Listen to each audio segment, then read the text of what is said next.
안녕하십니까. 신인균의 국방TV 시큐리티 뉴스입니다. 오늘도 역시 아주 중요한 국제정치 그리고 대한민국 안보 관련 주요 뉴스 간추려서 브리핑 해드리겠는데요. 지금 북한에서 굉장히 큰 변화, 어쩌면 정변급의 변화가 발생할 것 같습니다. 불과 2주 전과 지금이 너무 다른 상황이 펼쳐지고 있는데 무슨 변화가 있는지 제가 사진을 가지고 분석을 해드리도록 하겠고요. 지금 일반 기성 언론에서는 저와는 조금 다른 분석을 하고 있던데 제가 어떻게 다른지 제가 좀 설명을 드리도록 하겠습니다. 그리고 중국에서 북한인들이 아주 불행한 일을 당하고 있는 그런 소식도 전해드릴 거고, 그리고 이 민주당, 더불어민주당, 이 더불어민주당을 어떻게 할까요? 이 정책은 뭘까요? 관련 소식 알려드리겠습니다. 신인균의 국방TV 구독, 알림, 좋아요 눌러주십시오. 첫 번째입니다. 북한 해외 취재원들이 충성자금 할당량 상향으로 고통받는 상황에서 특단의 대책을 썼다가 오히려 역풍을 맞게 되었습니다. 중국에 있는 북한 식당들이 중국 당국의 단속으로 문을 닫을 위기에 내몰렸다는 소식입니다. 중국의 진출해 외화벌이 사업에 열을 올리고 있는 북한 식당들이 음란 영업을 하다가 중국 당국에 적발되어 영업장 폐쇄 위기에 몰렸다고 RFA가 29일 보도했습니다. 매체는 단둥시 조선족 소식통을 인용해서 요즘 단둥에서 북조선 식당인 평양 고려 식당의 폐업 소식이 번지고 있다 라면서 영업 실적을 올리려고 중국인 고객을 상대로 부적절한 접객 봉사에 나섰기 때문이다 라고 전했습니다. 이 소식통은 평양 고려 식당은 단동 버스역 인근에 위치한 북조선 식당으로 북조선 요리와 공무원들의 상냥한 접객 서비스로 꽤나 인기가 있었다 라면서 식당 건물주는 중국인이며 북조선에서 파견된 지배인과 여성 봉사원이 주도적으로 운영하는 식당으로 코로나 사태의 여파로 매출이 감소하면서 국가 상납금을 마련하는 것이 어렵게 되자 손님을 끌기 위해 무리수를 든 것 같다 라고 전했습니다. 이 식당이 문을 닫게 된 것은 한 중국인 남성 때문이었는데요. 비교적 연령이 있던 이 고령 손님은 평소처럼 개별 방으로 안내를 받아 20대 여성 봉사원으로부터 은밀한 서비스를 받던 중에 갑자기 쓰러졌고 공안이 출동해 사건을 조사하면서 이 식당의 음란 영업 사실이 만천하에 드러나게 되었습니다. 북한 식당의 불법적인 영업이 확인되면서 중국 공안은 각지에 있는 다른 북한 식당에 대해서도 조사를 확대했는데요. 코로나로 가뜩이나 민감한 상황에서 위험한 음란 영업을 한 북한 식당 종업원들, 충성자금 바치려다가 영업장 폐쇄는 물론 중국 감옥 신세까지 질 위기에 처했습니다. 참 불행합니다. 여기 우리 상식적으로 알고 있죠. 이렇게 해외에 있는 식당에 나가는 종업원들은 나름 출신 성분이 좋은 그런 엘리트층의 사람들로 구성이 되어 있고, 이 사람들은 상당수가 중국 정보, 북한 정보 당국의 정보원들이고, 이제 이런 것들은 우리가 상식적으로 다 알고 있습니다. 중국 베이징 또는 선양, 단둥 이런 곳에 가면 이 북한 식당들 여러 군데 볼 수 있죠. 그런데 거기 가면 이제 룸들도 많이 있습니다. 또 큰 홀에서 공연도 하기도 하고요.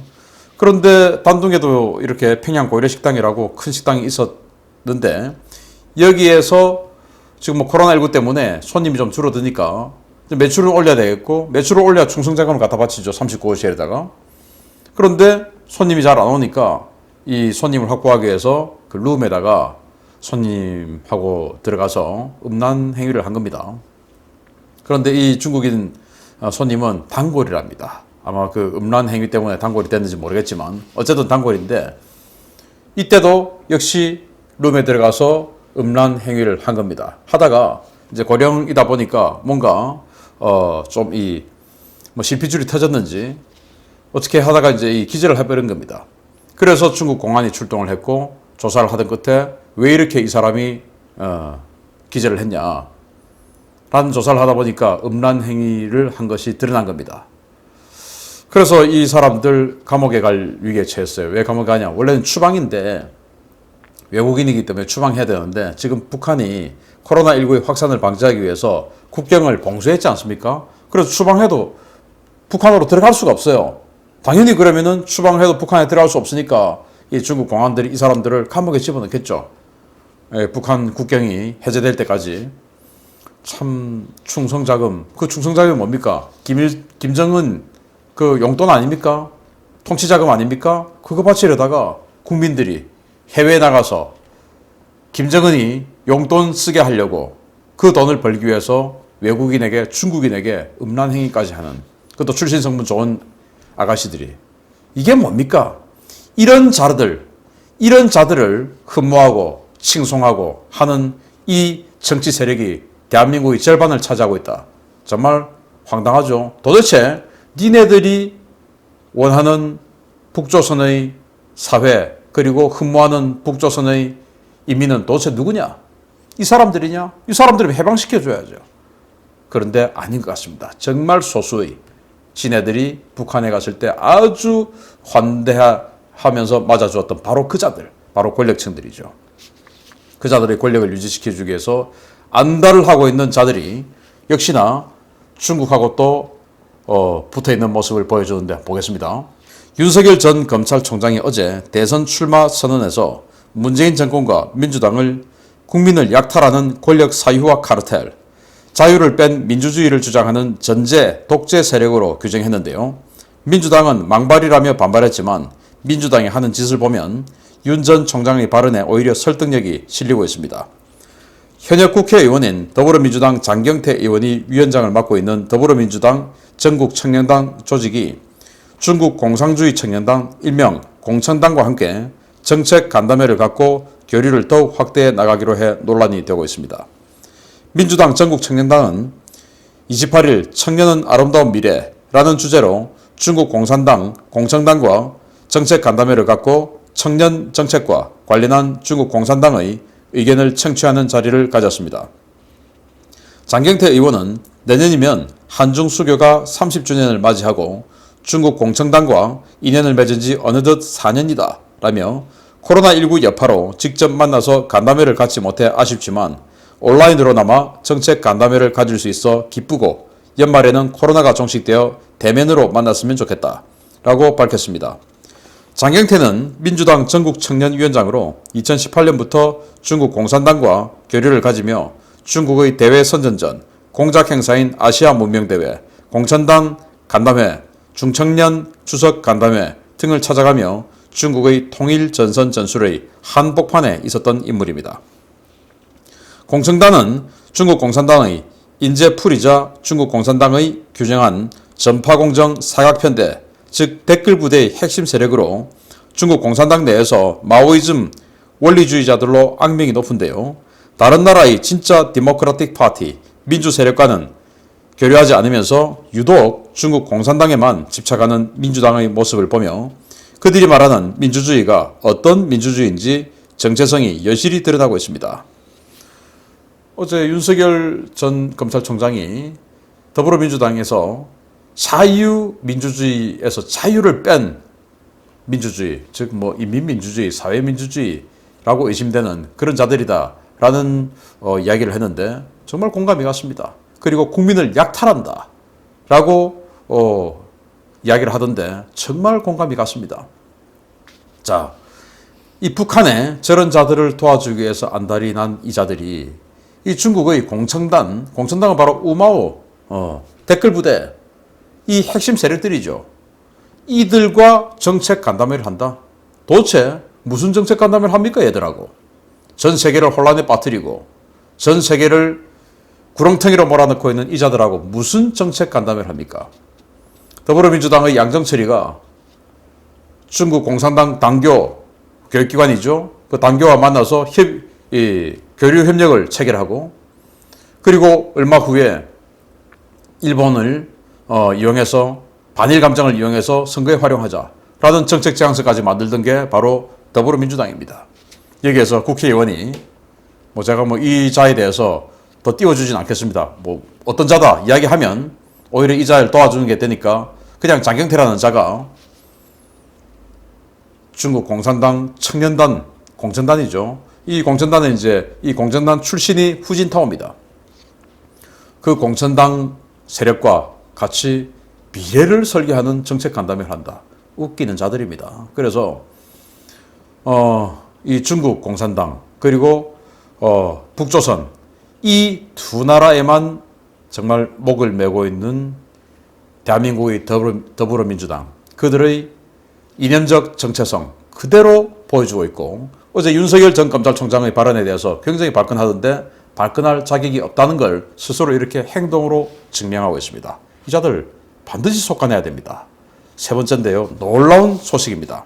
북한에서 기존 권력 질서가 크게 흔들리는 정변급의 사태가 발생한 것 같습니다. 북한이 8차 당대회가 끝난 지 일주일 만에 당 중앙위원회 정치국 확대 회의를 열고 대대적인 숙청을 단행했다는 소식입니다. 북한이 29일 김정은 주재로 노동당 중앙위원회 정치국 확대 회의를 열고 대대적인 인사 조치를 단행했다고 노동신문이 30일 보도했습니다. 노동신문은 국가 비상방역전이라는 국가 중대사를 맡은 책임 간부들이 당의 주요 결정 집행을 태공 즉 태업함으로써 국가와 인민의 안전에 커다란 위기를 조성하는 중대 사건을 발생시켰다 라면서 이로 인한 엄중한 후과를 지적하기 위해 회의가 소집되었다 라고 밝혔습니다. 회의를 주재한 김정은은 당 결정 집행에서 나타난 간부들의 비당적 행위, 사상적 결점, 직무 태만, 무지, 무능력, 무책임성, 패배주의, 5분 도열식 사업태도, 낡은 사고 등 날선 비판을 쏟아내며 정치국 상무위원, 정치국 위원 및 후보위원, 당 중앙위원회 비서, 국가기관 간부들에 대한 대대적인 소환과 임명을 강행했다고 밝혔습니다. 5인 체제인 정치국 상무위원은 김정은과 최룡해 최고인민회의 상임위원장, 그리고 조용원 당 중앙위원회 조직담당 비서, 리병철 당 중앙군사위원회 부위원장, 김덕훈 내각총리 등으로 구성되어 있는데요.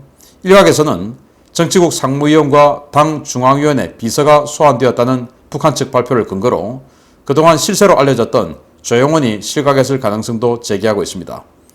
또 다른 소식통은 이번 회의에서 군 서열 2위인 리병철 부위원장이 회의 내내 고개를 들지 못했고 김정은이 그를 노려보는 듯한 모습이 여과 없이 보도된 것을 두고 리병철이 교체되거나 문책됐을 가능성도 제기하고 있는데요. 하룻밤 사이 이루어진 대대적인 권력 구도 개편, 북한 내부에서 대단히 치열한 권력 다툼과 내부 혼란이 진행되고 있는 것으로 보입니다. 정변, 우리 갑신정변 이런 거 기억하죠? 그래서 김옥균 이런 사람들이 3.1차나 다 우리가 이제 역사책에서 배웠던 내용들인데 그 정변, 정치적 사변이란 말입니다. 그래서 하나의 어떤 정치 계파가 하룻밤 사이에 모조리 그냥 숙청당하는 이런 것들을 이제 정변이라고 하기도 하죠. 자, 그런데 불과 일주일 전에 8기 3차 전원회의를 했고 여기에서 많은 정책 그리고 결정들을 쏟아내었습니다. 그런데 불과 일주일 만에 또 이렇게 확대 회의를 열었는데 정말 일주일 전하고 너무나 다른 그런 양상을 보이고 있습니다. 자, 일단 일주일 전에는 이 주석단의 앞자리 1렬이죠. 1렬이 5명이 앉았었죠. 왜냐? 정치국 상무위원이 5명이었는데 오늘은 이 주석단 1렬에 이번에는 지금 7명이 앉아 있습니다. 김정은 포함해서 지금 7명이 앉아 있죠. 면면을 보자면 김정은, 그리고 서열 2위로 보이는 최룡해 최고인민회의 상임위원장이죠. 그리고 서열 3위로 보이는 조용원 조직 담당 비서, 그리고 서열 4위로 보이는 리병철 당 중앙군사위원회 부위원장, 그리고 서열 5위로 보이는 김덕훈 내각총리, 그리고 여기까지가 지난 회의에서 1렬에 앉았던 사람들인데 지금 이번에는 2명이 더 앉았어요. 바로 이 사람입니다. 리일환 선전선동부장. 이렇게 보면 이 사람이 서열 6위로 뛰어오른 것 같고, 그리고 서열 7위로 김재룡 조직 부장이죠. 이렇게 해서 2명이 새로 더 앉았다는 것은 상임위원이 5명에서 7인 체제로 확대되었다라고 생각할 수도 있고요. 그리고 이 뒷자리가 그 다음에 이제 8위, 9위 이런 식으로 될 텐데 이 사람들도 자리가 또 교체가 되었어요. 자, 그런데 제일 중요한 것은 이번 노동신문의 보도를 바탕으로 우리 국내 일부 전문가들과 언론들은 조용원이 실각했을 가능성 이런 것들을 제시하고 있는데 저는 오히려 리병철이 실각했을 가능성에 무게를 더 두고 싶습니다. 자, 여기 보시면 이날 개별 연설을 했던 사람들이에요. 조용원 연설했습니다. 그리고 이제 이 주석단 1열에 앉아있던 사람 중에서 여기 리일환 연설을 했습니다. 선전선동부장이죠. 그리고 김재룡 조직부장이죠. 연설했습니다. 그리고 그 밑에 김여정까지도 한참 밑에 있는 김여정까지도 연설했어요. 그런데 최령해 연설 없습니다. 최령해야 상임위원장이니까 놔둔다 예우 차원에서 있으니까 안 한다 쳐도 여기 리병철이가 없어요. 연설한 사람 중에 리병철이가 없습니다. 자, 그리고 여기 마지막에 이제 그 찬성 반대를 표하는 이 투표를 하는 장면에서 김정은이가 아주 띠꺼운 표정으로 지금 기분 나쁜 표정으로 지금 이쪽을 바라보고 있죠. 그런데 여기 보시면 그러면 여기 누구를 기분 나쁜 표정으로 바라보냐? 최령일까? 아니면은 이 리일환 선전선동부장일까? 아닌 것 같아요. 누가 봐도 지금 이 리병철이 당 중앙위원회 군사 부위원장 이 사람이 지금 뭔가 눈을 내리깔고 아주 위축되어 있는 표정입니다. 그래서 제가 봤을 때 리병철이가 실각 또는 뭔가 타격을 받은 것이 아닐까라고 생각이 되고, 그래서 지난번에 3기 전원회의 할 때 협의회를 하러 김정은의 서재로 들어가는 모습들, 그 모습들, 그리고 소회의장으로 들어가는 그 모습들, 중앙군사위원회 할 때죠. 그거 중앙군사위원회 하러 들어갈 때 조영훈에게 격려하는 사람, 리병철에게 격려하는 사람이 따로였어요. 리병철에게 격려했던 사람들은 그 동영상을 봤을 때 조영훈에게 격려를 안 했습니다. 조영훈에게 격려한 사람들은 또 리병철에게 격려를 안 했습니다. 그 말은 군 내에서도 파벌이 완전히 그냥 극렬하게 나눠져 있다라는 증거로 볼 수 있고, 그런데 그때 당시에 조영훈에게 격려하는 장령들이 더 많았습니다. 리병철에게는 몇 명 격려 안 했어요. 리병철은 지금 군내 서열 2위라고 제가 원고에서 읽어드렸는데 서열 1위는 김정은이죠. 그러니까 김정은을 제외하고는 랭킹 1위였는데 굉장히 큰 변화가 생긴 게 아닐까라고 생각이 됩니다. 김재룡은 지난 사진과 비교를 하면 이 김재룡이가 지난번에는 사진상으로 제가 분석을 해봤을 때 랭킹 11위, 그런데 지금은 랭킹 7위로 또 오른 것 같고요.